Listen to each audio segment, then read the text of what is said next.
മധുരമൊഴിയിലേക്ക് എല്ലാവർക്കും സ്നേഹപൂർവ്വം സ്വാഗതം. ഏഞ്ചൽസ് ആർമി മിനിസ്ട്രിയുടെ കുടുംബങ്ങൾക്ക് വേണ്ടിയുള്ള ഒരു സ്വർഗീയ സമ്മാനം, അതാണ് മധുരമൊഴി. നമ്മുടെ കുടുംബങ്ങളിൽ ആത്മാവിൻ്റെ കാറ്റടിക്കാൻ, സ്വർഗം നോക്കി നടക്കാൻ, വചനത്തിൻ്റെ വിത്തുകൾ കുഞ്ഞുങ്ങളുടെ ഹൃദയങ്ങളിൽ പതിപ്പിക്കുവാനുള്ള ഒരു ചെറിയ ശ്രമം. ഇവിടെ ജീവിത അനുഭവങ്ങളുണ്ട്, വിശുദ്ധരുടെ ജീവചരിത്രങ്ങളുണ്ട്, ചെറിയ ചെറിയ പങ്കുവയ്ക്കലുകളുണ്ട്, തിരുവചനങ്ങളുടെ മധുരകരമായ പഠനങ്ങളുണ്ട്. അതാണ് മധുരമൊഴി. എവർക്കും ഹൃദയപൂർവ്വം മധുരമൊഴിയിലേക്ക് സ്വാഗതം. ഇന്ന് നമ്മോടൊപ്പമുള്ളത് ബഹുമാനപ്പെട്ട ഡെയ്സി ആൻറ്റിയാണ്. ഡെയ്സി മാത്യു തിരുവനന്തപുരത്ത് നിന്നുള്ളതാണ്. ആൻറ്റി കൗൺസിലിംഗ് മേഖലയിൽ ഈശോയ്ക്ക് വേണ്ടി ശുശ്രൂഷ ചെയ്യുന്നു, അനേകം ആത്മാക്കളെ സ്വന്തമാക്കുന്നു. ആൻറ്റി, മധുരമൊഴിയിലേക്ക് സ്നേഹപൂർവ്വം സ്വാഗതം. നമ്മോടൊപ്പമുള്ള ഏഞ്ചൽസ് ആർമി ടീം കുടുംബം ഇന്ന് എറണാകുളത്തു നിന്നുള്ള ബഹുമാനപ്പെട്ട ജോസ് ഡൊമിനിക് ഏട്ടനും നിമ്മി ചേച്ചിയുമാണ്. രണ്ടുപേരെയും സ്നേഹപൂർവ്വം മധുരമൊഴിയിലേക്ക് സ്വാഗതം ചെയ്തുകൊള്ളുന്നു. നിങ്ങൾക്ക് ഏറ്റവും പരിചിതരായ വിശുദ്ധർ ആരെന്ന് ചോദിച്ചാൽ സ്വാഭാവികമായി വിശുദ്ധൻ ആരാണെന്ന് ചോദിച്ചാൽ അധികം പേരും പറയും ഫ്രാൻസിസ് അസീസി. വിശുദ്ധ ആരാണെന്ന് ചോദിച്ചാൽ ഏറ്റവും അധികം നമ്മുടെ മനസ്സിൽ വരുന്ന വിശുദ്ധ കൊച്ചു ത്രേസ്യ പുണ്യവതിയായിരിക്കും. പ്രത്യേകിച്ച് നമ്മുടെ കേരളത്തിലൊക്കെ ഒത്തിരി ത്രേസ്യമാരൊക്കെ ഉണ്ട്, ഒത്തിരി കൊച്ചു ത്രേസ്യമാരുണ്ട്. കൊച്ചു ത്രേസ്യ ജീവിതാനുഭവങ്ങൾ, നവമാലികയൊക്കെ നമുക്ക് കുഞ്ഞുനാളുടെ സമ്മാനം കിട്ടിയൊക്കെ ഒത്തിരി പേർക്ക് പരിചിതം കാണും. കൊച്ചു ത്രേസ്യ അവളുടെ ജീവിത സായാഹ്നത്തിൽ മരണത്തിനൊക്കെ മുമ്പ് അവൾ എഴുതി വെക്കുന്നുണ്ട്, എനിക്ക് ഈ ഒരു ലിറ്റിൽ വേ, സ്വർഗത്തിലേക്കുള്ള കുറുക്കു വഴിയൊക്കെ മനസ്സിലായതും ഞാൻ ഈശോയോടൊപ്പം ചേർന്നിരിക്കാനൊക്കെ പഠിച്ചതും ഈശോയാണ് എൻ്റെ എല്ലാം എന്നൊക്കെ പഠിച്ചത് എൻ്റെ ഒരു ചെറിയ അനുഭവത്തിലൂടെ കടന്നു പോയപ്പോഴാണ്. അവൾ പറയുന്നത് ഈ അനുഭവമാണ് എൻ്റെ ദിവ്യകാരന് ആദ്യ കുർബാന സ്വീകരണത്തിന് വേണ്ടിയുള്ള ഒരുക്കം. അതായിരുന്നു എൻ്റെ ജീവിതത്തിൽ സകല മാറ്റവും സംഭവിപ്പിച്ചത്. അവൾ ആദ്യ കുർബാനയ്ക്ക് ഒരുങ്ങുന്നതിന് മുമ്പ് തന്നെ അവളുടെ അമ്മ മരിച്ചു പോയിരുന്നു. അവളുടെ മൂത്ത ചേച്ചിയാണ് അവളെ ഇതിനായിട്ട് ഒരുക്കിയത്. ഒരു ദിവസം അവളുടെ ചേച്ചി കൊച്ചുലേസിയോട് പറഞ്ഞു, മോളെ, നീ ഈശോയെ സ്വീകരിക്കാൻ വേണ്ടി പോവുക, ഈശോ നിൻ്റെ ഹൃദയത്തിൻ്റെ രാജാവായിട്ട് വരാൻ വേണ്ടി പോവുക. അപ്പോൾ നിൻ്റെ ഹൃദയത്തെ കൊട്ടാരം പോലെ ഒരുക്കണം, പൂക്കളൊക്കെ വെച്ച് ഒരുക്കണം, സുഹൃതങ്ങളുടെ പൂക്കൾ വെച്ചൊരുക്കണം. അതിനുവേണ്ടി നീ എല്ലാ ദിവസവും കുറേ കുഞ്ഞു കുഞ്ഞു കാര്യങ്ങളൊക്കെ ചെയ്യണം. എൻ്റെ ചേച്ചി വലിയൊരു ബുക്ക് എടുത്ത് അവളുടെ കൊടുത്തിട്ട് പറഞ്ഞു, ഇതിൽ നീ എല്ലാ ദിവസവും എഴുതണം ഈശോയ്ക്ക് വേണ്ടി നീ എന്തൊക്കെ കാര്യങ്ങൾ ചെയ്യുന്നു. ചെറിയ ചെറിയ സുഹൃതങ്ങൾ ചെയ്യുന്നതാവാം, അല്ലെങ്കിൽ ചെറിയ ചെറിയ പരിത്യാഗ പ്രവൃത്തികളാവാം, കുഞ്ഞു നന്മകൾ ചെയ്യുന്നതാവാം. അവൾ കുറഞ്ഞ ദിവസങ്ങൾ കൊണ്ട് ആ പുസ്തകം മുഴുവൻ, ആ ബുക്ക് മുഴുവൻ എഴുതി ഉണ്ടാക്കി. എന്നിട്ട് അവൾ ചേച്ചിയോടൊന്ന് ചോദിക്കും, ചേച്ചി, ഞാൻ ഇന്ന് ഇത്രയൊക്കെ ചെയ്തു, എൻ്റെ ഈശോയ്ക്ക് സന്തോഷമായിരിക്കുമല്ലോ അല്ലേ? ഇത്ര മനോഹരമാണ്. ഈ ഒരുക്കമാണ് അവളുടെ ജീവിതത്തിൽ പിന്നീടുണ്ടായ സകല വിശുദ്ധിക്കും, വിശുദ്ധ തൊട്ടെടുക്കാവുന്ന യൗവനത്തിലാണ് അവൾ സ്വർഗത്തിലേക്ക് കടന്നുപോയത്. ഇതിനെല്ലാം കാരണമായി തീർന്നത്. പ്രിയപ്പെട്ടവരെ, ഇന്ന് മധുരമൊഴിയിലെ നമ്മുടെ ചർച്ചാ വിഷയവും സംസാര വിഷയവും ഇത് തന്നെ, ആദ്യ കുർബാന ഒരുക്കം. വിശുദ്ധ ജെറോം ഒരിക്കൽ പറഞ്ഞു വയ്ക്കുകയുണ്ടായി, നമ്മുടെ കുഞ്ഞുങ്ങളിൽ രൂഢമൂലമായിരിക്കുന്ന ഒട്ടനവധി മാരകപാപങ്ങൾക്ക് കാരണമായി തീർന്നത് അവർ ഒരുക്കമില്ലാതെ ആദ്യ കുർബാന സ്വീകരിച്ചത് കൊണ്ടാണ്. ഒരുക്കമില്ലാതെ ആദ്യ കുർബാന സ്വീകരിച്ചത് കൊണ്ടാണ് കുഞ്ഞുങ്ങൾ ഒത്തിരി പാപങ്ങളിലേക്ക് വഴുതി വീഴുന്നതെന്ന്. അതുകൊണ്ടല്ലേ നമ്മുടെ തിരുസഭാ മാതാവ്, നമ്മുടെ അമ്മ ഏറ്റവും മനോഹരമായിട്ട് നമ്മുടെ കുഞ്ഞുങ്ങളെ ഒരുക്കുവാനായി മനോഹരമായ സിസ്റ്റം തന്നെ ഉള്ളത്. വേറെ ഒരു കൂദാശ സ്വീകരിക്കാനും തിരുസഭയിൽ ഇത്ര നന്നായിട്ട് ഒരുക്കില്ല. മാമോസ് സ്വീകരിക്കാൻ പ്രത്യേകിച്ച് നമുക്ക് കുഞ്ഞിന് ഒരുങ്ങാൻ പറ്റത്തില്ല, കുഞ്ഞ് വളരെ പൊടിയാണല്ലോ. പിന്നീട് വരുന്ന ഏറ്റവും പ്രധാനപ്പെട്ട കൂദാശ ആദ്യ കുർബാനയും സ്ഥൈര്യലേപനവും ഒക്കെ ഒരുമിച്ചാണല്ലോ. ആദ്യ കുർബാന, സ്ഥൈര്യലേപനം, കുമ്പസാരം. ഇത്ര മനോഹരമായിട്ട് ഒരുങ്ങുന്നത് ആരാ ഒരുക്കുന്നത്? സ്വാഭാവികമായിട്ട് നമ്മൾ ഒരുക്കുന്നത് നമ്മുടെ സിസ്റ്റേഴ്സാണ്, നമ്മുടെ മഠത്തിലെ കന്യാസ്ത്രീമാരാണ്. ആരാ? ഈശോയുടെ മണവാട്ടികൾ. ഏറ്റവും പ്രധാനപ്പെട്ട വ്യക്തികൾ ഈശോയുടെ മണവാട്ടികളെ കൊണ്ടാണ് ഈശോ മണവാളിനെ സ്വീകരിക്കാനായിട്ട് ഹൃദയം ഒരുക്കുന്നത്. സഭ അത്രമാത്രം പ്രാധാന്യം ഇതിന് കൊടുക്കുന്നു എന്നുള്ളതാണ് ഇതിൻ്റെ പ്രധാനപ്പെട്ട കാര്യം. നമ്മളുടെ ജോസിയേട്ടൻ ഇതിൻ്റെ ഒരു സ്പെഷ്യലിസ്റ്റാണ്. കാരണം ആദ്യ കുർബാന ഒരുക്ക ധ്യാനങ്ങളുടെ ഒരു സ്പെഷ്യലിസ്റ്റാണ് ബഹുമാനപ്പെട്ട ജോസ് ഡൊമിനിക് ചേട്ടൻ. ഏഞ്ചൽസ് ആർമി മിനിസ്ട്രിയിലൂടെ ഈ ഒരു മിനിസ്ട്രി വളരെ ബ്യൂട്ടിഫുൾ ആയിട്ട് ചെയ്യുന്നുണ്ട്. അപ്പോൾ അതുകൊണ്ട് ഞങ്ങൾക്ക് ഒത്തിരി സംശയങ്ങളും ഇതുപോലത്തെ ക്ലാരിഫിക്കേഷനൊക്കെ. ആദ്യ കുർബാന ഒരുക്ക ധ്യാനം പണ്ടൊന്നും സഭയിൽ ഇങ്ങനെ അത്ര അധികം കേട്ടിട്ടുള്ള കാര്യങ്ങൾ, ഒരുക്ക ധ്യാനങ്ങളൊന്നും ഇല്ലായിരുന്നു. ചേട്ടൻ്റെയൊക്കെ നേതൃത്വത്തിൽ അതൊരു പുതിയ മുന്നേറ്റമായി വളർന്നുകൊണ്ടിരിക്കുകയാണ്. ഈ ആദ്യ കുർബാന ഒരുക്ക ധ്യാനത്തിൻ്റെ പ്രസക്തിയും അതുകൊണ്ടുള്ള പ്രയോജനങ്ങളൊക്കെ ഒന്ന് ജോസേട്ടൻ ഒന്ന് പറയാമോ? ഈ ഒരു കാര്യം മിനിസ്ട്രിയുടെ ഒരു പ്രാർത്ഥനയിൽ ഇങ്ങനെ വന്നപ്പോൾ ശരിക്കും എന്തുമാത്രം നമ്മൾ ഇതിന് പ്രാധാന്യം കൊടുക്കണമെന്നുള്ളൊരു ചിന്തയാണ് ഇത് തുടങ്ങാനായിട്ടുള്ള കാര്യം. പ്രീ കമ്മ്യൂണിയൻ റിട്രീറ്റ് എന്നും പറഞ്ഞുകൊണ്ട്, പ്രീ കമ്മ്യൂണിയൻ റിട്രീറ്റ് എന്നാണ് നമ്മൾ ഇതിനെ വിളിക്കുന്നത്. അപ്പോൾ ഇന്ന് ശരിക്കും പല കുടുംബങ്ങളിലേക്കും കുഞ്ഞുങ്ങളിലേക്കും പ്രത്യേകിച്ച് ബലി അർപ്പണം നടക്കുമ്പോഴൊക്കെ ഈശോയെ സ്വീകരിക്കുന്ന കുഞ്ഞുങ്ങളുടെ ഒരു മനോഭാവമൊക്കെ കണ്ടപ്പോൾ സങ്കടം തോന്നുന്ന ചില യാഥാർത്ഥ്യങ്ങൾ ഇങ്ങനെ കണ്ടു. അപ്പോൾ എന്തുമാത്രം ഈശോയെ സ്വീകരിക്കുവാനായിട്ട് ഒരുക്കണം കുഞ്ഞുങ്ങൾക്ക് ഇതിനെക്കുറിച്ചൊരു ബോധ്യം കുറവാണെന്നുണ്ടെങ്കിൽ പാരൻസിനെങ്കിലും ഇതിൻ്റെ ഒരു വലിയൊരു തിരിച്ചറിവ് വന്ന് ഇതിനു വേണ്ടി ത്യാഗങ്ങളൊക്കെ എടുത്ത് ഇവൻ ഈ കുഞ്ഞിൻ്റെ ജീവിതത്തിൽ ഏറ്റവും പ്രധാനപ്പെട്ട ഒരു കാര്യമാണ് നടക്കാൻ പോകുന്നത്. അപ്പോൾ അതിന് ഇന്നിപ്പോൾ ഭൗതികമായിട്ടുള്ള ഒരുക്കങ്ങൾക്കാണ് കൂടുതൽ പ്രാധാന്യം എല്ലാവരും കൊടുക്കുന്നത്. ഭയങ്കര ആഘോഷമായിട്ടുള്ള ഒരു പരിപാടിയൊക്കെ സംഘടിപ്പിക്കുവാനും, പക്ഷേ ഈ കുഞ്ഞിനോടൊപ്പം തന്നെ പാരൻസും എന്തുമാത്രം. അതുകൊണ്ട് തന്നെ ഞങ്ങൾ ധ്യാനം ഈ പ്രീ കൺവെൻഷൻ റിട്രീറ്റിന് ഇങ്ങനെ പല ഇടവകളിൽ നിന്നും ആവശ്യപ്പെടുമ്പോൾ ഞങ്ങൾ പറയും ഒരു ഹാഫ് ഡേ എങ്കിലും പാരൻസിനെങ്കിലും ഞങ്ങൾക്ക് വളരെ പ്രധാനപ്പെട്ട കാര്യമാണ്. കുഞ്ഞുങ്ങളെക്കാൾ മുമ്പ് ഫോർമേഷൻ കിട്ടുന്ന പേരൻസിനാണ് ഇക്കാര്യത്തിൽ. അതെ. അപ്പോൾ ഞങ്ങൾ പറയും കുട്ടികൾക്ക് മാത്രമാണെങ്കിൽ ഞങ്ങൾ സമ്മതിക്കാറില്ല. കാര്യം പാരൻസിനെയും കൂടി വേണം. കാര്യം ഒരു വൺ ഡേയോ അല്ലെങ്കിൽ ഒരു ഹാഫ് ഡേ എങ്കിലും മിനിമം. കണ്ടന്റ് എന്താണെന്ന് ചുരുക്കി പറയാമോ? എന്താണ് ഈ പ്രീ കൺവെൻഷൻ റിട്രീറ്റിൽ കൊടുക്കുന്നത്, കുഞ്ഞുങ്ങൾക്ക് കൊടുക്കുന്നത്? കുഞ്ഞുങ്ങൾക്ക് പ്രധാനമായിട്ടും നമ്മൾ ഇതിൻ്റെ ഒരു പ്രാധാന്യത്തെക്കുറിച്ച് നമ്മൾ പല വിശുദ്ധരുടെയും ജീവചരിത്രങ്ങളൊക്കെ പറഞ്ഞു എങ്ങനെയൊക്കെ ഒരുങ്ങി. ഇപ്പോൾ വിശുദ്ധ ഇമിൽഡ പുണ്യവതി ഒരുങ്ങിയത് എങ്ങനെയാണ്, വിശുദ്ധ കൊച്ചുനെല്ലി കുഞ്ഞു വിശുദ്ധയാണ്. അതായത് ഒരു 3-4 വയസ്സുള്ള സമയത്ത് ഈശോയെ സ്വീകരിക്കാനായിട്ട് കൊച്ചുനെല്ലിക്ക പേരുകളൊക്കെ തന്നെ പലരും ആദ്യമായിട്ട് കേൾക്കുന്നതായിരിക്കും. കൊച്ചുനെല്ലി എന്നുള്ള പേര്. കൊച്ചുനെല്ലി വളരെ ഇൻട്രസ്റ്റിംഗ് ആയിട്ടുള്ള ഒരു കുഞ്ഞു വിശുദ്ധയാണ് ശരിക്കും പറഞ്ഞാൽ. കാര്യം കൊച്ചുനെല്ലി ഇങ്ങനെ ഈശോയെ സ്വീകരിക്കാൻ ആ കൊച്ചുനെല്ലിയുടെ കൊതി. കാര്യം 3.5 വയസ്സൊക്കെ ഉള്ളപ്പോൾ കൊച്ചുനെല്ലി ഈശോയെ സ്വീകരിക്കാൻ ആഗ്രഹിച്ചിട്ട് അനുവാദം കിട്ടിയില്ല. അപ്പോൾ കൊച്ചുനെല്ലി ചെയ്ത ഒരു കുറുക്ക് വഴിയുണ്ട്. ഈശോയെ സ്വീകരിച്ച് കഴിഞ്ഞ് വരുന്നവരെ അടുത്ത് വിളിച്ചിരുത്തും കൊച്ചുനെല്ലി. എന്നിട്ട് അവരോട് ചേർന്നിരുന്നിട്ട് അവരുടെ ചുണ്ടുകളിൽ ഇങ്ങനെ തൊട്ടിട്ട് പറയും. എന്നിട്ട് ഇങ്ങനെ കൊച്ചുനെല്ലി പ്രത്യേക ഒരു ആനന്ദത്തിൽ ഇങ്ങനെ നിൽക്കും. എന്നിട്ട് അവരോട് പറയും എനിക്കൊരു ഉമ്മ വരാൻ വേണ്ടി പറയും. അപ്പോൾ കൊച്ചുനെല്ലി ആ ഈശോയെ സ്വീകരിച്ച് വരുന്നവർ അവളുടെ കവിളി ചുംബിക്കും. അപ്പോൾ അവർക്ക് ഭയങ്കര സന്തോഷമാണ്. കാര്യം ഈശോയെ സ്വീകരിച്ച് അപ്പോൾ അവർ പോയി കഴിയുമ്പോൾ അടുത്ത ആൾ വന്നിരിക്കും.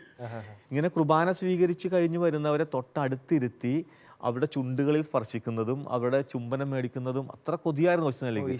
സ്വീകരിച്ചിട്ട് വരുന്നവരുടെ സ്പർശനം കിട്ടുന്നത് പോലും അത്ര കൊതിയായിരുന്നു. എന്നിട്ട് ഈ കൊച്ചുനെല്ലിയുടെയൊക്കെ ഈ തീക്ഷ്ണമായിട്ടുള്ള ആഗ്രഹം പിന്നെ കണ്ട് സഭ അനുവാദം കൊടുത്തു. ഒരു 4 വയസ്സൊക്കെ ആറായപ്പോൾ കൊച്ചുനെല്ലിക്ക് ആദ്യ കുർബാന സ്വീകരിക്കാനായിട്ട് അനുവാദം കൊടുക്കുകയാണ്. അങ്ങനെ കൊച്ചുനെല്ലി ആദ്യമായിട്ട് ഈശോയെ സ്വീകരിച്ച സമയത്ത് കൊച്ചുനെല്ലി ഒരു മാലാഖനെ പോലെ. കാര്യം നല്ല തിളക്കമുള്ള കണ്ണുകളും നല്ല ബ്രൗൺ ഹെയറൊക്കെയാണ് കൊച്ചുനെല്ലിക്കുള്ളത്. കൊച്ചുനെല്ലി ഇങ്ങനെ നല്ല മാലാകുഞ്ഞിനെ പോലെ അത്ര പ്രകാശത്തോടു കൂടി. അന്നൊരു ദിവസം കൊച്ചുനെല്ലി ആരോടും വർത്തമാനം പറഞ്ഞില്ല. അന്ന് കൊച്ചുനെല്ലി ഈശോയെ സ്വീകരിച്ചു ഇന്ന് എങ്ങനെയാണ് ഈശോയെ സ്വീകരിച്ചതിന് ഈശോനോട് വർത്തമാനം പറയാനുള്ള അവസരം പാരൻസ് പോലും കൊടുക്കാറില്ല കുട്ടികൾക്ക്. അത്ര തിരക്കല്ലേ, വലിയ കല്യാണ പരിപാടി നടത്തണമല്ലോ. കൊച്ചുനെല്ലി ഈശോയെ സ്വീകരിച്ചു കഴിഞ്ഞ് അവൾക്ക് പല അസുഖങ്ങളൊക്കെ ഉണ്ടായിരുന്നു. ഒരുപാട് ഫിസിക്കലി ആള് ഭയങ്കര വീക്കായിരുന്നു. കൊച്ചുനെല്ലി കട്ടിലേ പോയി കിടന്നു കഴിഞ്ഞിട്ട് കൊച്ചുനെല്ലി അന്നൊരു ദിവസം മുഴുവൻ വലിയ ശാന്തത, ഈശോയ്ക്കൊപ്പം സ്വസ്ഥമായിട്ട് അവള് പ്രാർത്ഥിച്ച് ഈശോൻ്റെ ആ മാധുര്യം, ഈശോൻ്റെ ആ സ്നേഹം അനുഭവിച്ച് കൊച്ചുനെല്ലി അങ്ങനെ കിടന്നു. പലരും വന്ന് ഗിഫ്റ്റ് കൊടുക്കാൻ വേണ്ടി വന്നവരൊക്കെ ചില കൊന്തകളും അതൊക്കെ കൊണ്ടുവന്ന് കൊച്ചുനെല്ലിയുടെ കട്ടിലിൻ്റെ ചുറ്റും വെച്ചിട്ടൊക്കെ പോയി. കൊച്ചുനെല്ലി അവരോടൊന്നും വർത്തമാനം പറയാൻ കൊച്ചുനെല്ലിക്ക് സമയമില്ല. കൊച്ചുനെല്ലിക്ക് ഈശോനോട് വർത്തമാനം പറയണം. അപ്പോൾ ആ തീഷ്ണത കൊച്ചുനെല്ലി ഈ കൊച്ചുനെല്ലിയുടെയൊക്കെ ഈ തീഷ്ണത കണ്ടിട്ടാണ് സഭ ഈ വയസ്സ് താഴത്തേക്ക് ഇറക്കിയത്. അതിനു മുമ്പ് ഈ 12-18 അത്ര ഏജിലൊക്കെ ഈശോയെ സ്വീകരിക്കാൻ അനുവാദം ഉണ്ടായിരുന്നുള്ളൂ. ഇപ്പൊ 8 വയസ്സിലൊക്കെ ഈശോയെ സ്വീകരിക്കാൻ 6 വയസ്സിൽ 7 വയസ്സിലൊക്കെ പോലെ ചില എക്സെപ്ഷൻ കൊടുക്കുന്നുണ്ട്. അപ്പൊ ഇവരുടെ ഈ വിശുദ്ധരുടെയൊക്കെ കഥകൾ കുഞ്ഞുങ്ങൾക്ക് പറഞ്ഞു കൊടുക്കും. ഇങ്ങനെയാണ് ഈശോയെ സ്വീകരിക്കാൻ നമ്മൾ ആഗ്രഹിക്കേണ്ടത്. അപ്പോൾ അതിന് വേണ്ടിയിട്ട് ഒരു സുഹൃത കൂട്ടമെന്നും പറഞ്ഞുകൊണ്ട് നമ്മൾ ധ്യാനങ്ങൾക്ക് ഇപ്പോൾ ഈശോയെ സ്വീകരിക്കാൻ 1 മാസവും കൂടി സമയം ഉണ്ടെന്നുണ്ടെങ്കിൽ നമ്മളൊരു ടൈം ടേബിൾ ഇവർക്ക് കൊടുക്കും. നിങ്ങൾ ഇന്ന് തുടങ്ങി ഓരോ ദിവസവും നിങ്ങൾ ഒരു ദിവസം ഒരു ത്യാഗം ചെയ്തിട്ട് അത് ഇതിനു വേണ്ടി കാഴ്ചവെക്കണം. വളരെ ഇഫക്റ്റീവായിട്ട് തോന്നാറുണ്ട് ഈ സംഭവം. അത് ഒരു ദിവസം ഒരു വചനം പഠിക്കണം, ഒരു സുഹൃജപം നിങ്ങൾ ചൊല്ലണം, ഒരു നന്മ പ്രവൃത്തി ചെയ്യണം. പിന്നെ നിങ്ങൾ എന്തെങ്കിലും ഇഷ്ടപ്പെട്ട കാര്യങ്ങൾ നിങ്ങൾ ഒഴിവാക്കിക്കൊണ്ട് ഇതിനുവേണ്ടി ഒരുങ്ങണം. അങ്ങനെയുള്ള കുറേ സ്റ്റെപ്പുകളും ചില പ്രാക്ടിക്കൽ ഈ അച്ഛൻ പറഞ്ഞ പോലെ കൊച്ചുരേസ പുണ്യവതി ചെയ്ത പോലെ ത്യാഗങ്ങളും സുഹൃതങ്ങളൊക്കെ എടുത്തുകൊണ്ട് ഇതിനു വേണ്ടി ഒരുങ്ങുന്നതിനെ കുറിച്ച് കുട്ടികൾക്ക് ബോധ്യം കൊടുക്കും. ഒപ്പം പാരൻസ് വരുമ്പോൾ പാരൻസിൻ്റെ അടുത്ത് പറഞ്ഞു കൊടുക്കും ഇതിൻ്റെ കാര്യം. ഈ കൊച്ചുനെല്ലിയുടെ പാരൻസ്, അതുപോലെ ഈ ഇമിൽഡ പുണ്യവതിയുടെ പാരൻസ്, അപ്പോൾ ഈ മാതാപിതാക്കൾ ശരിക്കും നല്ല വിശ്വാസവും തീഷ്ണതയും ഉണ്ടായിരുന്നുകൊണ്ടാണ് ഇവർക്ക് ഈശോയെ സ്വീകരിക്കാനായിട്ടുള്ള ഒരു ബോധ്യത്തോടെ സ്വീകരിക്കാൻ വേണ്ടി പറ്റും. അല്ലാണ്ട് ഇവർക്കൊന്നും കിട്ടില്ല. തീർച്ചയായിട്ടും. അപ്പോൾ അതുകൊണ്ട് പാരൻസിൻ്റെ ഒരു മനോഭാവത്തിൻ്റെ ആ ഒരു പ്രാധാന്യം അതൊക്കെ പാരൻസിനും. ജോസേട്ടൻ ഇത് പറഞ്ഞുകൊണ്ടിരിക്കുമ്പോഴത്തേക്ക് എനിക്കും കേട്ടിട്ട് നിങ്ങൾക്ക് എല്ലാവർക്കും നമ്മുടെ ആദ്യ കുർബാന സ്വീകരണത്തിൻ്റെ ചില നൊസ്റ്റാൾജിക് മൂഡൊക്കെ വന്നു തുടങ്ങി കാണും. ഞാനിങ്ങനെ ആലോചിക്കാം, ഞാൻ കുഞ്ഞിലെ ഒരു 93-ലൊക്കെയാണെന്ന് തോന്നുന്നു ഞാൻ ആദ്യ കുർബാന സ്വീകരിച്ചത്. അപ്പോൾ എൻ്റെ ഇടവകയിലെ സിസ്റ്റേഴ്സ് വളരെ മനോഹരമായിട്ട് CMC സിസ്റ്റേഴ്സ് ആയിരുന്നു, കർമ്മലിത്തൊക്കെ നന്നായിട്ട് ഒരുക്കി. എൻ്റെ മൂത്തേച്ചി സിസ്റ്ററാണ്, അപ്പോൾ ചേച്ചി അവധി എടുത്ത് വന്നു. അപ്പോൾ ഇവരെല്ലാവരും ഒത്തിരി സുഹൃദൈവങ്ങളൊക്കെ ചൊല്ലി ഒരുക്കി. അതുപോലെ തന്നെ ഞാൻ ഒന്ന് കാര്യത്തിൽ വാശി പിടിച്ച് ഞാൻ ഓർക്കുന്നുണ്ട്. ഞാൻ പറഞ്ഞു ആദ്യ കുർബാന സ്വീകരണമൊക്കെ ഓക്കെ, ഞാൻ പ്രാർത്ഥിച്ച കാരണമായിട്ട് എടുക്കും, എനിക്ക് ആക്ഷൻ ഷൂ വേണമെന്ന് പറഞ്ഞിട്ട്. അന്ന് കപിൽ ദേവ് ക്രിക്കറ്റ് കളിക്കാൻ വേണ്ടി വെള്ള ആക്ഷൻ ഷൂ ഒക്കെ ഇട്ടുകൊണ്ടിരുന്ന പരസ്യം നാഷണൽ ചാനൽ കണ്ടേ ഓർക്കുന്നുണ്ട്. ഞാൻ വാശി പിടിച്ചു ആക്ഷൻ ഷൂ വേണം. ഞാനങ്ങനെ ആക്ഷൻ ഷൂ ഒക്കെ ഇട്ടിട്ട് വെള്ള കൊതിയോടെ രാവിലെ എഴുന്നേറ്റ് കുളിച്ചൊരുങ്ങി ഈശോയെ സ്വീകരിക്കാൻ പോകുന്ന നല്ല എനിക്ക് ഓർമ്മ. തലേദിവസം ആദ്യ കുമ്പസാരം അച്ഛൻ ഈശോയുടെ മുമ്പിൽ പോയിരുന്ന അച്ഛൻ്റെ രൂപത്തിലിരിക്കുന്ന ഈശോയുടെ മുമ്പിൽ പോയിരുന്നിട്ട് ആദ്യ കുമ്പസാരം നടത്തിയേക്ക് എന്തൊരു നല്ല തെളിമയുള്ള ഓർമ്മകൾ ഇതൊക്കെ. ആൻറ്റിക്ക് അങ്ങനെ ഉള്ളത് വെച്ച് പ്രായമുള്ള ആൻറ്റി ആണല്ലോ. ആൻറ്റി അങ്ങനെ ചില കാര്യങ്ങളൊക്കെ ഓർക്കുന്നുണ്ടോ? ഉണ്ടെങ്കിൽ ഒന്ന് ഷെയർ ചെയ്യാമോ? അല്ല, ഞാൻ ഓർക്കുന്നത് ഈ ആദ്യ കുർബാനയ്ക്ക് ഞാൻ നിർബന്ധം പിടിച്ചു, ഇതുപോലെ നിർബന്ധം പിടിച്ച് എനിക്ക് അങ്ങ് താഴെ വരെയുള്ള വെള്ള ഉടുപ്പ് വേണമെന്ന്. ഓക്കെ. അപ്പോൾ എൻ്റെ അമ്മ പറഞ്ഞു, എടി ആരും അങ്ങ് വരെയുള്ള ഇടുന്നില്ല, എല്ലാവരും ഈ മുട്ടിന് താഴെ വരെയുള്ളതല്ല. ഇല്ല, എനിക്ക് പറ്റൂല, എനിക്ക് അങ്ങ് വരെയുള്ള വേണം നിർബന്ധം പിടിച്ചു. ഞാൻ എന്തുകൊണ്ട് അങ്ങനെ നിർബന്ധം പിടിച്ചത് ഇന്ന് എനിക്ക് മനസ്സിലാകുന്നില്ല. പക്ഷെ അങ്ങനെ നിർബന്ധം പിടിച്ചിട്ട് അമ്മ പിന്നെ ഒന്നും അല്ലാത്ത രീതിയിൽ അങ്ങ് വരെ അല്ല ഇങ്ങ് വരെ അല്ലാത്ത രീതിയിൽ ഒരെണ്ണം തയ്പ്പിച്ച് തന്നത് ഞാൻ ഓർക്കുന്നുണ്ട്. അതുപോലെ ഈ തലേദിവസത്തെ മറ്റേ ഈ കുമ്പസാരം അതൊക്കെ ഞാൻ ശരിക്കും ഓർക്കുന്നുണ്ട്. പക്ഷേ ആ ഒരു അന്നത്തെ കാലത്ത് ഇത്ര വലിയ ഒരുക്കം അങ്ങനെ ഒരു സംഭവമൊന്നും ഇല്ലായിരുന്നെങ്കിലും എനിക്ക് തോന്നുന്നത് ശരിക്കും ദൈവകൃപയാൽ അത് നമുക്ക് കിട്ടിയ ഒരുക്കം നമ്മൾ നല്ലപോലെ സ്വീകരിച്ചുകൊണ്ട് എനിക്ക് പിന്നെ കുർബാന അന്നൊക്കെ ഞായറാഴ്ച കുർബാന ഞങ്ങളുടെ അവിടെ ഇടദിവസങ്ങളിൽ കുർബാനയില്ല. ഞായറാഴ്ച എന്ത് സംഭവിച്ചാലും കുർബാനയ്ക്ക് പോകണമെന്നുള്ള ഒരു തീക്ഷ്ണമായിട്ടുള്ള ഒരു എത്ര മഴയായാലും കൊടുങ്കാറ്റായാലും ശരി, ഞാൻ റെയിൻകോട്ട് ഒക്കെ എടുത്തിട്ടുണ്ട്, സൈക്കിളും എടുത്തുകൊണ്ട് ഞാൻ പോകുമായിരുന്നു. അപ്പോൾ എനിക്ക് തോന്നി ആ സമയത്തെ ആദ്യ കുർബാനയുടെ സമയത്തെ ആ ഒരു ഒരുക്കം ആ ഒരു ഇത് കാരണമാണ് നമുക്ക് പിന്നെ മുന്നോട്ട് കുർബാന. എനിക്കിപ്പോഴും നല്ല ഓർമ്മയുണ്ട് ആദ്യ കുർബാന സ്വീകരിച്ച ദിവസങ്ങളിൽ വീണ്ടും നമ്മൾ പിറ്റേ ദിവസമൊക്കെ കൊതിയോടല്ലോ ഓടുന്നത് വീണ്ടും ഈശോനെ സ്വീകരിക്കാൻ വേണ്ടി. ആ ആദ്യ കുർബാന സ്വീകരിച്ച ആ ആഴ്ച തന്നെ എനിക്ക് വൈദികരെടുത്ത് വന്നപ്പോൾ 2 തിരുവോസ്തി ഒരുമിച്ച് എൻ്റെ നാവിൽ വെച്ച് വന്നു. ആദ്യമായിട്ട് നമുക്ക് ഞാനുണ്ട് എല്ലാവരും പറഞ്ഞു കൊടുക്കാം എനിക്ക് 2 ഈശോനെ കിട്ടി എന്ന് പറഞ്ഞിട്ട്. അത്രയും തീക്ഷ്ണതയുള്ള അത്രയും സുഖകരമായ ഓർമ്മകളാണല്ലോ. നിമി ചേച്ചി പ്രിപ്പയർ ചെയ്തോ അല്ലെങ്കിൽ പിള്ളേർക്ക് പ്രിപ്പറേഷൻ കൊടുത്തതോ 3 മക്കളെ ജോഷുവ ഒരുങ്ങിയിട്ടില്ല, 3 മക്കളെയും ഒരുക്കിയതുമായ എന്തെങ്കിലും അനുഭവങ്ങൾ ചേച്ചിക്ക് പറയാനുണ്ടോ? വളരെ കുഞ്ഞിലെ തന്നെ കുടുംബ പ്രാർത്ഥനയിൽ അവർക്ക് വേണ്ടി പ്രാർത്ഥിക്കും. ആദ്യ കുർബാന സ്വീകരണത്തിന് ഒരുക്കാൻ വേണ്ടി ഇവര് കുഞ്ഞായിരിക്കുമ്പോൾ പ്രിയപ്പെട്ടവരെ കേട്ടുകൊണ്ടിരിക്കുന്നവർ നിങ്ങൾക്കുള്ള ഏറ്റവും പ്രധാനപ്പെട്ട ടിപ്സ് ആണ് ഇപ്പൊ നിമി ചേച്ചി തന്നത്. ജപമാലയിൽ ഒരു രഹസ്യം വളർന്നു വരുന്ന കുഞ്ഞുങ്ങൾക്ക് വേണ്ടി അവരുടെ ആദ്യ കുർബാന സ്വീകരണത്തെ ഒരുക്കത്തിന് വേണ്ടി പറഞ്ഞു തരും. മനോഹരമായിരിക്കുന്നു. ജോഷുവക്ക് വേണ്ടി, ജോഷു ഇപ്പൊ 3 വയസ്സേ ഉള്ളു, പക്ഷെ അവന്റെ മാമൂദീസ കഴിഞ്ഞപ്പോൾ തുടങ്ങി അവന് ആദ്യ കുർബാന സ്വീകരണത്തിന് അവൻ കേൾക്കുന്നുണ്ട്. അവൻ അറിയാൻ പാടില്ല എന്താണെന്ന്. അപ്പൊ ഞങ്ങള് കുടുംബ പ്രാർത്ഥനയിൽ ഇങ്ങനെ പറയും, എന്താണ് ഒരു നിയോഗം, പല നിയോഗങ്ങൾ സമർപ്പിക്കുമ്പോൾ ഒരു രഹസ്യം ജോഷുവയുടെ ആദ്യ കുർബാന സ്വീകരണത്തിന് വേണ്ടി ഞങ്ങൾ സമർപ്പിക്കുന്നു എന്ന് തന്നെയാണ്. അപ്പൊ അവനിത് മനസ്സിലാകുന്നില്ല, പക്ഷെ അവൻ ഇത് സ്വീകരിക്കാൻ പോകുമ്പോൾ അപ്പൊ അങ്ങനെ പ്രാർത്ഥിക്കാറുണ്ട്. സഭയിലെ ആദ്യ കുർബാന സ്വീകരിക്കുന്നവരുടെ പ്രത്യേക വിശുദ്ധനായ ഡൊമിനിക് സാവിയോ ഒരുങ്ങിയത് ഭയങ്കര വിശേഷകരമായിട്ടാണ്. ഡൊമിനിക് സാവിയോ തൻ്റെ ആദ്യ കുർബാന സ്വീകരണം തൊട്ട് തലേ ദിവസം അവൻ്റെ അപ്പൻ്റെയും അമ്മയുടെയും മുമ്പിൽ പോയി മുട്ടുകുത്തി അവരുടെ കാല് തൊട്ട് മാപ്പ് വീഴ്ചു. ഇതുവരെ ഞാൻ എന്തെങ്കിലും തെറ്റൊക്കെ ചെയ്തിട്ടുണ്ടെങ്കിൽ എന്നോട് ക്ഷമിക്കണം, നാളെ ഈശോനെ സ്വീകരിക്കാൻ പോവുകയാണ്. അപ്പോൾ എൻ്റെ ഹൃദയത്തിൽ ഈശോ വരുമ്പോൾ ഞാൻ ഒട്ടും കറയില്ലാത്ത ആളായിട്ട് കുർബാന സ്വീകരിക്കണം. ആ കൊതിയോടെ കൊച്ചു ചെയ്ത് എന്നിട്ട് ആദ്യ കുർബാന സ്വീകരിച്ച അന്ന് അവൻ ശക്തമായ തീരുമാനങ്ങൾ എടുത്ത് അവനെടുത്ത ഒരു തീരുമാനം, ഞാൻ കൂടെ ഈശോനെ സ്വീകരിക്കും, എല്ലാ ദിവസവും ഈശോനെ സ്വീകരിക്കും, കൂടെ ഞാൻ കുമ്പസാരിക്കും. കുഞ്ഞു പാപം ചെയ്ത് പോലും എൻ്റെ ഹൃദയത്തിലേക്ക് ഈശോനെ ഞാൻ വേദനിപ്പിക്കുകയോ ഇറക്കി വിടുകയോ ചെയ്തില്ല. പിന്നെ മാതാവും ഈശോ ആയിരിക്കും എൻ്റെ ബെസ്റ്റ് ഫ്രണ്ട്. ഇതുപോലെ തന്നെയാണ് കൊച്ചുത്രേസ്യ ഒരു നല്ല തീരുമാനം എടുത്തായിട്ട് ഞാൻ വായിച്ച് ഓർക്കുന്നുണ്ട്.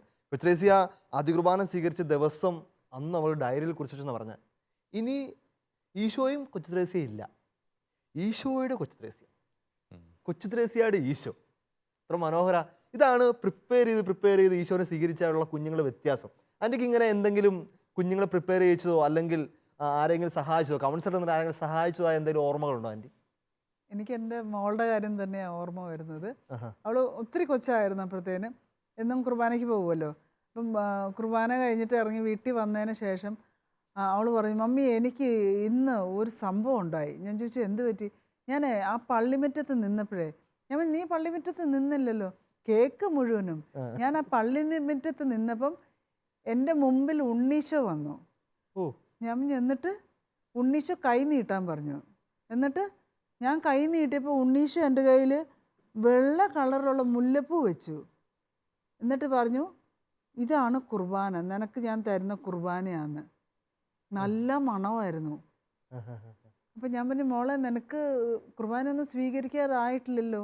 എനിക്കറിയത്തില്ല, ഇങ്ങനെ ഉണ്ണീശോ വന്ന് എനിക്ക് തന്നു എന്നിങ്ങനെ പറഞ്ഞു. അപ്പോൾ എനിക്ക് തോന്നി അത് ശരിക്കും എനിക്കൊരു ഇതായിരുന്നു, അവളെ ആദ്യ കുർബാനയ്ക്ക് വേണ്ടി ഒരുക്കണം എന്നുള്ളത്. അപ്പോൾ ഞാൻ പ്രാർത്ഥിച്ച് ഒരുങ്ങാൻ തുടങ്ങി. അപ്പം ഞാൻ എപ്പോഴും അവളോട് പറയുന്നത്, ഈ സിസ്റ്റേഴ്സ് ഒത്തിരി ബുദ്ധിമുട്ടുന്ന കാണും നമ്മൾ ഈ സിസ്റ്റേഴ്സ് ഇവരെ ഒരുക്കുന്ന. മോളെ നീ ഈ സിസ്റ്റേഴ്സിന് വേണ്ടി പ്രാർത്ഥിക്കണം, അവർ ഒത്തിരി വില കൊടുത്താണ് നിങ്ങളെ ഒരുക്കുന്നത്. തീർച്ചയായിട്ടും പലപ്പോഴും നമ്മൾ മറന്നു പോകുന്നൊരു സാധനമാണ് ഒരുക്കുന്ന സിസ്റ്റേഴ്സിന് വേണ്ടി. ചില കുഞ്ഞുങ്ങളൊക്കെ തിരിച്ച് നന്ദി ബ്രാഞ്ചിലൊക്കെ ഞാൻ കണ്ടിട്ടുണ്ട്, പക്ഷെ മജോറിറ്റിയും ആ ആഘോഷങ്ങൾക്കിടയിലൊക്കെ അത് കഴിയുമ്പോൾ ഞാൻ പറഞ്ഞു, സിസ്റ്റേഴ്സിന് വേണ്ടി നീ എപ്പോഴും പ്രാർത്ഥിക്കണം, അവർ ഒത്തിരി വില കൊടുത്താൽ. പിന്നെ അപ്പം ഞാൻ എന്നിട്ട് ഞാൻ പറഞ്ഞു, ഞാനിങ്ങനെ ഒരുക്കിയുണ്ട്, എനിക്ക് തോന്നുന്നു അതുകൊണ്ടായിരിക്കാം കുർബാന ആദ്യ കുർബാന സ്വീകരിച്ച് കഴിഞ്ഞിട്ട് വീട്ടിൽ വന്നതിന് ശേഷം വലിയ ആഘോഷമൊന്നും ഇല്ലായിരുന്നു. വീട്ടിൽ വന്നതിന് ശേഷം ഞാൻ അവളോട് ചോദിച്ചു, മോളെ എങ്ങനെ ഉണ്ടായിരുന്നു ഇന്ന് അപ്പോൾ അവൾ എന്നോട് പറഞ്ഞ അനുഭവം എന്ന് വെച്ചാൽ, കുർബാന സ്വീകരിച്ച് കഴിഞ്ഞ് വന്ന് മമ്മി ഞാൻ എങ്ങോട്ടാ പോയി, ശരിയാ അവൾ വഴിതെറ്റി എങ്ങാണ്ടോട്ട് പോകുന്നത് കണ്ടു. എങ്ങാണ്ട് ഞാൻ ചോദിച്ചു എവിടെയാണ് എവിടെ പോകുന്നതെന്ന് നോക്കിയപ്പോൾ നടന്നപ്പോൾ ഏറ്റവും ബാക്കിലും, ഈ പിള്ളേർ ലൈനായിട്ട് ഇരിക്കുന്നിടത്തല്ല, ഏറ്റവും ബാക്കിൽ, ഈ ജനക്കൂട്ടത്തിൻ്റെ ഏറ്റവും ബാക്കിൽ ഒരു മൂലയ്ക്ക് പോയി അവൾ മുട്ടും കൂട്ടി കണ്ണും കഴിച്ചിരിക്കുക. അതുകൊണ്ട് ഞാൻ ചോദിച്ചത്, എന്നെ മമ്മി എനിക്ക് അറിയത്തില്ല ഞാൻ എങ്ങോട്ടാണ് പോയെന്ന്, എനിക്ക് ഒരു ഓർമ്മയില്ല. ഞാൻ ഇങ്ങനെ അങ്ങോട്ട് ചെന്ന് എനിക്ക് ഈശോയെ ഭയങ്കര, എനിക്ക് ഡിസ്ക്രൈബ് ചെയ്യാൻ പറ്റുന്നല്ല എന്തൊരു ഫീലിംഗ് ആയിരുന്നു എന്നുള്ള കാര്യം. പിന്നെ അവിടുന്ന് സിസ്റ്റർ പതുക്കെ അവളെ പൊക്കിയെടുത്തോണ്ട് കൊണ്ടുവരിക ചെയ്തത്. എനിക്കിത് ആന്റി പറയുമ്പോ വിശുദ്ധ ഇമിൽഡ പുണ്യവതി പ്രത്യേക വിശുദ്ധ ദിവ്യകാരണ സ്വീകരണ കുട്ടികളുടെ ഇമിൽഡ പുണ്യവതിയും ഇതേപോലെ തന്നെ ചേച്ചർ മോളിങ്ങനെ എല്ലാം മറന്നു പോയതുപോലെ ഇമിൽഡ പുണ്യവതി എല്ലാം മറന്ന് അങ്ങ് സ്വർഗത്തിലേക്ക് പോയി. കാര്യം വെച്ചാല് ഇമിൽഡ പുണ്യവതി കുഞ്ഞുനാളിലെ സ്വീകരിച്ച ആളല്ലേ, കുഞ്ഞുനാളിൽ ഒത്തിരി ചെറുപ്പത്തിലെ തന്നെ. ഇല്ല, ഇമിൽഡ പുണ്യവതി ഒരു എന്താണ് 10 വയസ്സ് 12 വയസ്സിലൊക്കെ ആ സമയത്ത് ഈശോയെ സ്വീകരണ അനുവാദം കിട്ടുള്ളൂ. പക്ഷെ ഇവക്ക് 2 വർഷവും കൂടി കാത്തിരിക്കണം. അപ്പൊ ഇവക്ക് ഇവളുടെ പ്രാർത്ഥന, എനിക്ക് ഈശോയെ സ്വീകരിച്ചു കഴിഞ്ഞാൽ പിന്നെ അപ്പുറത്ത് എനിക്കൊരു ജീവിതം വേണ്ട, അന്നേരം മരിക്കണമെന്നല്ല ഇവള് പറഞ്ഞത്. ഇവള് പറഞ്ഞത് എനിക്ക് എൻ്റെ ജീവിതത്തിൽ ഏറ്റവും വിലപ്പെട്ടതാണ് സൗഭാഗ്യമാണ് ഈശോയെ സ്വീകരണം. അത് കഴിഞ്ഞാൽ പിന്നെ എനിക്ക് ജീവിതം വേണ്ട.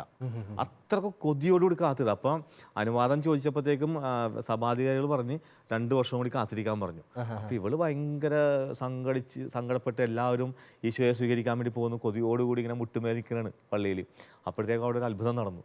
വൈദികന്റെ കാസയിൽ നിന്നും ഒരു തിരുവോസ്തി പറന്നു വന്ന് ഇമ്മൽഡ പുണ്യവതി തലയുടെ മേളിൽ ഇങ്ങനെ പ്രകാശിച്ച് നിൽക്കുന്നതാണ്. ഇത് കണ്ടപ്പോൾ വൈദികന് എല്ലാവരും ഈ അത്ഭുതം കാണുന്നതാണ്. വൈദികൻ ഇറങ്ങി വന്നിട്ട് തിരുവോസ്തി എടുത്തിട്ട് ഇവളുടെ നാവിൽ വെച്ചു കൊടുത്തു.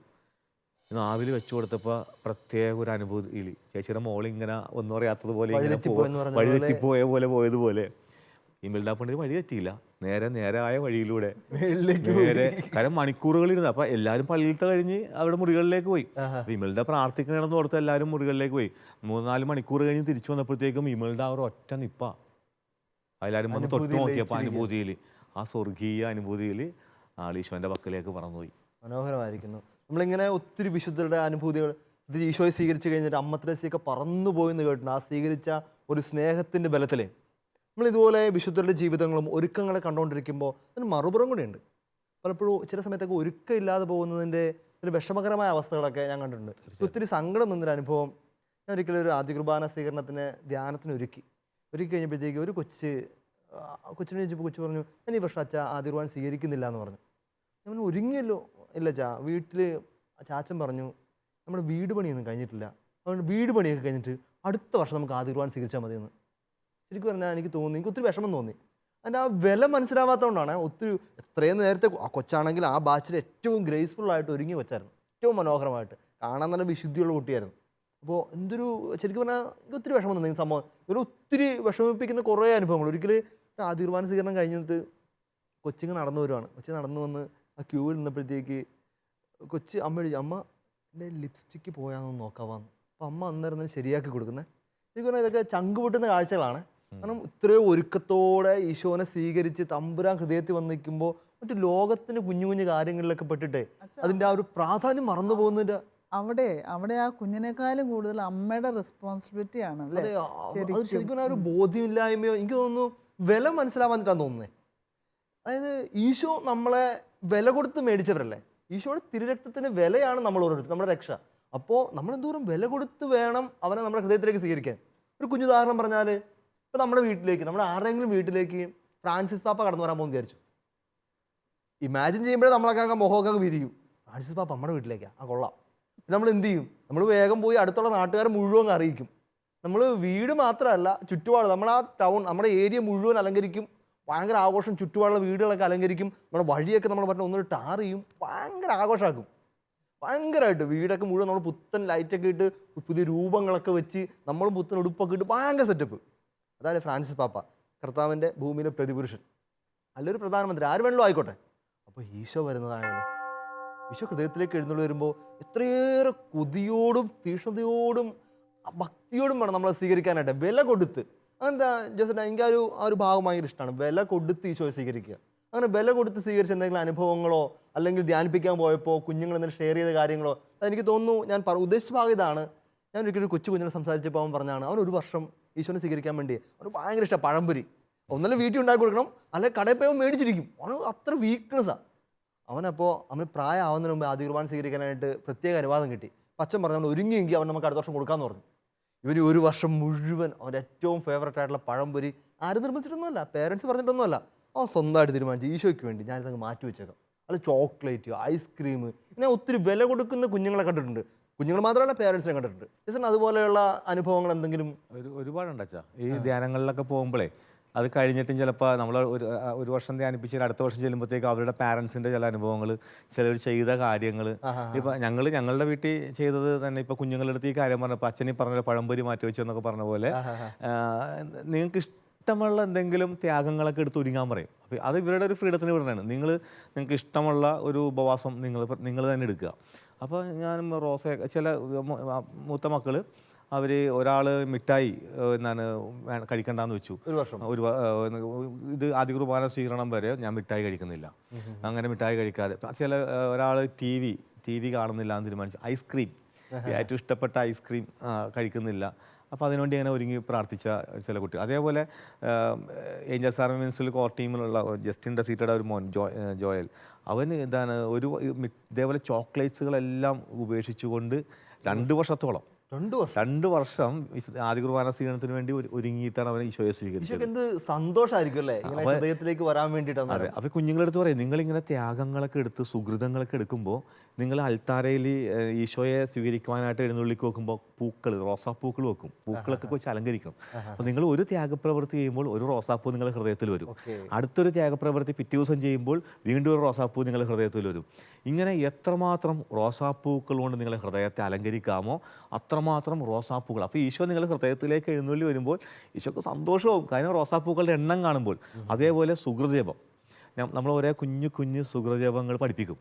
അപ്പോൾ ഈ റോസാപ്പൂക്കളുടെ ഇടയിൽ വരുന്ന മുട്ടുകളാണ് ഈ സുഹൃജപങ്ങൾ. അപ്പോൾ ഒരു സുഹൃജപം നിങ്ങൾ ഒരു ദിവസം ചെല്ലുമ്പോൾ റോസാപ്പൂക്കളുടെ ഇടയിൽ മുട്ട് പൊങ്ങി വരും. അപ്പൊ ഇത് കുഞ്ഞുങ്ങൾക്ക് പറഞ്ഞു കൊടുക്കും. കേൾക്കുമ്പോൾ ഞാൻ എൻ്റെ ഹൃദയത്തിൽ റോസാപ്പൂ കൊണ്ടുവരാൻ, അതുപോലെ എല്ലാ ദിവസവും ഞങ്ങൾ ഞെട്ടിപ്പോവും. കാര്യം ഒരു ദിവസം ഒരു സുഹൃജപം പറഞ്ഞു വിടും. നിങ്ങൾ നാളെ വരുമ്പോൾ എത്ര പ്രാവശ്യം ഈ സുഹൃജപം ചെല്ലിയെന്നുള്ളത് ജസ്റ്റ് ഒന്ന് പറയണമെന്ന് പറയും. ഇവർ വന്ന് പറയണ നമ്പർ ഇവർ കുഞ്ഞുങ്ങൾ നുണ പറയണല്ല. ചില പിള്ളേർ പറഞ്ഞു, ഞങ്ങൾ ഇവിടെ നിന്ന് സൈക്കിളെടുത്ത് പോകുന്ന സമയം തുടങ്ങി ചെല്ലാൻ തുടങ്ങി. അപ്പോൾ ഈശോൻ്റെ ഹൃദയത്തിൽ എഴുന്നള്ളി വരണമേ, ഈശോൻ്റെ എന്തെങ്കിലും കുഞ്ഞു പ്രാർത്ഥന. ഇവരൊരു 2000, 3000, 5000 പ്രാവശ്യമൊക്കെ ചെല്ലിയിട്ടാണ് പിറ്റേ ദിവസം ധ്യാനത്തിന് ഇവർ വരുന്നത്. അപ്പോൾ ഇവർക്ക് ഇതിൻ്റെ പ്രാധാന്യം പറഞ്ഞ് മനസ്സിലാക്കുമ്പോൾ ഈ വില കൊടുത്ത് പ്രാർത്ഥിച്ച് ഇവരെ ഇതേപോലെ പാരൻസും ഉപവസിച്ച് പ്രാർത്ഥിച്ച്. ഞാൻ എൻ്റെ കഴിഞ്ഞ മാസങ്ങളിൽ ആദ്യ കുർബാന സ്വീകരിച്ച മൂവാറ്റുപുഴയിലുള്ള ഒരു കുടുംബം, അവരുടെ ആദ്യ കുർബാന സ്വീകരണത്തിന് ഞങ്ങൾ തലവട്ടേക്കണാണ്. അവൻ്റെ ഈ ജോണ്ണ ഞങ്ങളുടെ പിലാസ് മോനാണ്. അപ്പോൾ ഇവർ തീരുമാനിച്ചു ആദ്യ കുർബാന സ്വീകരണത്തിൻ്റെ പള്ളിയിലത്തെ ഇത് കഴിഞ്ഞ് വന്നാൽ വീട്ടിൽ ഫംഗ്ഷനൊന്നുമില്ല. ഇവർ നേരെ ഈ മോനയുമായിട്ട് നേരെ ഒരു അനാഥാലയത്തിലേക്കാണ് പോയത്. അവിടെ അവർക്ക് വേണ്ടുന്ന ഭക്ഷണമൊക്കെ ക്രമീകരിച്ച് അങ്ങനെ അനാഥാലയത്തിൽ ഇവർ ഈ ആദ്യ കുർബാന സ്വീകരണ അതെ. പിന്നെ അതേപോലെ തന്നെ ഒരു കോട്ടയത്തുള്ള ഒരു ഫാമിലി, നല്ല പൈസ ഉള്ള ഒരു കുടുംബം. അവർ നല്ല വില കൂടിയ ഉടുപ്പ് മേടിച്ചു കൊടുക്കുവാനായിട്ട് തീരുമാനിച്ചു ഈ കുഞ്ഞ് പറഞ്ഞാണ് എനിക്ക് അത്ര വില കൂടിയ ഉടുപ്പ് വേണ്ട, ഒരു വളരെ സിമ്പിൾ ഉടുപ്പ്, വളരെ വില കുറഞ്ഞ ഒരു സാധാരണ ഒരു ഉടുപ്പ് മതി. എന്നിട്ട് ആ കാശ് കൊണ്ട് അവർ മറ്റുള്ളവരെ സഹായിക്കുവാനായിട്ട് തയ്യാറായി. അപ്പം ഇങ്ങനെ ഒരുപാട് ഇങ്ങനത്തെ ഒരുങ്ങിയ എന്തെങ്കിലും അനുഭവങ്ങൾ പറയാനുണ്ടോ ആൻറ്റി?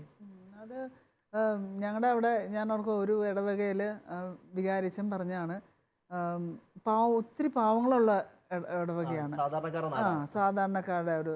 അപ്പം ആ അച്ഛൻ പറഞ്ഞു, നിങ്ങൾ കുറേ കാശുകാരും ഉണ്ട്, അപ്പം നിങ്ങൾ കാശുകാർ നിങ്ങളുടെ മക്കൾക്ക് ഡ്രസ്സ് വാങ്ങിക്കുമ്പോഴത്തേന് ഇപ്പം നിങ്ങളൊരു 2000 രൂപയുടെ ഉടുപ്പാണ് വാങ്ങിക്കുന്നതെങ്കിൽ 1000 രൂപയുടെ 2 ഉടുപ്പ് വാങ്ങിക്കുക.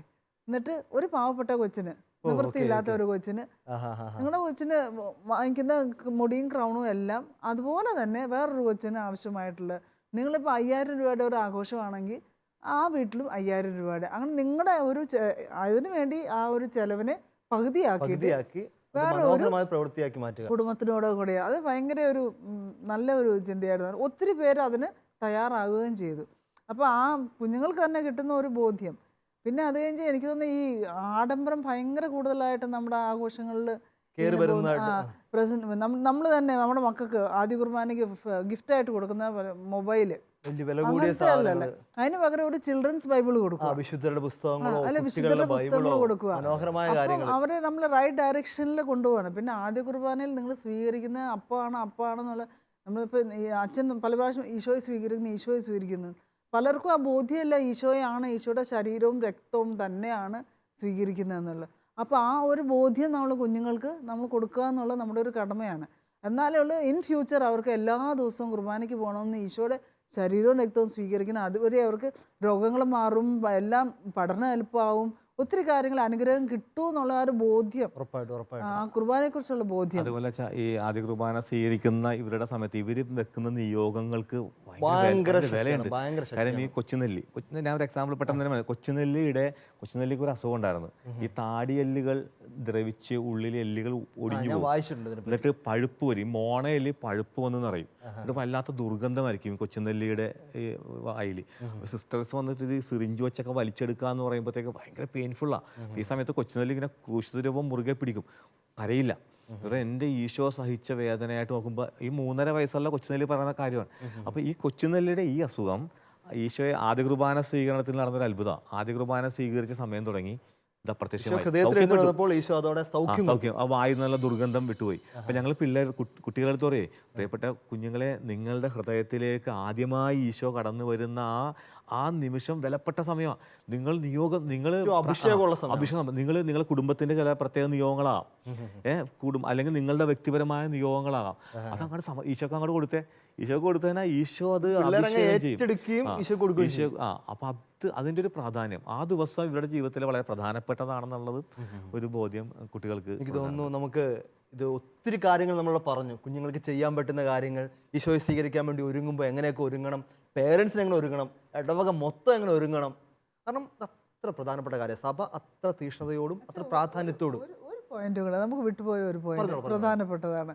ഞാൻ മോളോട് പറഞ്ഞിട്ടുള്ള പലർക്കും ഞാൻ പറഞ്ഞു കൊടുക്കുന്നതാണ്, എല്ലാ ദിവസവും നിനക്ക് ആദ്യ കുർബാന തന്ന്, ആദ്യമായിട്ട് ഈശോയെ തന്ന്, നിനക്ക് ആദ്യമായിട്ട് നിന്റെ കുമ്പസാരം കേട്ട വൈദികന് വേണ്ടി മരിക്കുന്നതിന് വരെ നീ പ്രാർത്ഥിക്കും. ദൈവമേ, അങ്ങനെയെങ്കിൽ എനിക്ക് വേണ്ടി കുറെ കുഞ്ഞുങ്ങൾ പ്രാർത്ഥിക്കുന്നുണ്ട് ഉറപ്പായിട്ടും.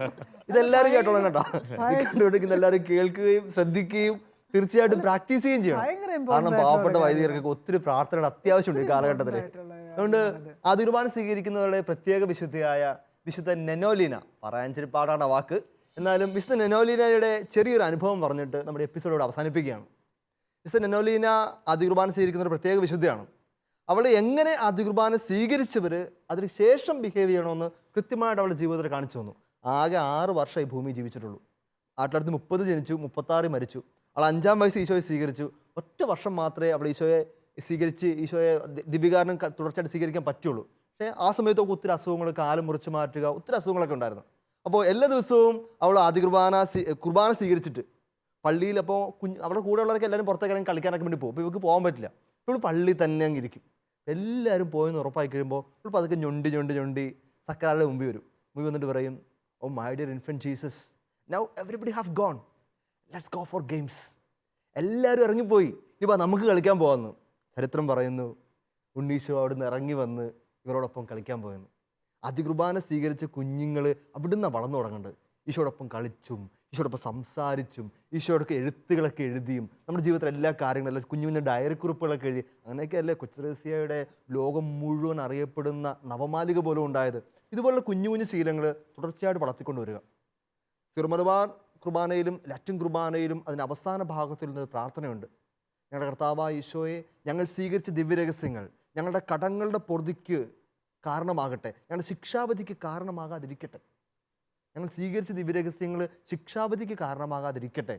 പ്രിയപ്പെട്ടവരെ, ഒരുക്കത്തോടെ അതികുർബാന സ്വീകരിക്കുകയും വീണ്ടും വീണ്ടും ഒരുങ്ങി ഈശോയെ സ്വീകരിക്കുകയും ചെയ്യുമ്പോൾ ഈ ദിവ്യരഹസ്യങ്ങൾ, തിരുശരീര രക്തങ്ങൾ നമ്മുടെ സകല കടങ്ങൾക്കും പാപങ്ങൾക്കും മോചനമാവുകയും സ്വർഗത്തിന് കാരണമായി തീരുകയും ചെയ്യും. ഒരു നിമിഷം നമുക്ക് എല്ലാവർക്കും ഒന്ന് ചേർന്ന് പ്രാർത്ഥിക്കാം.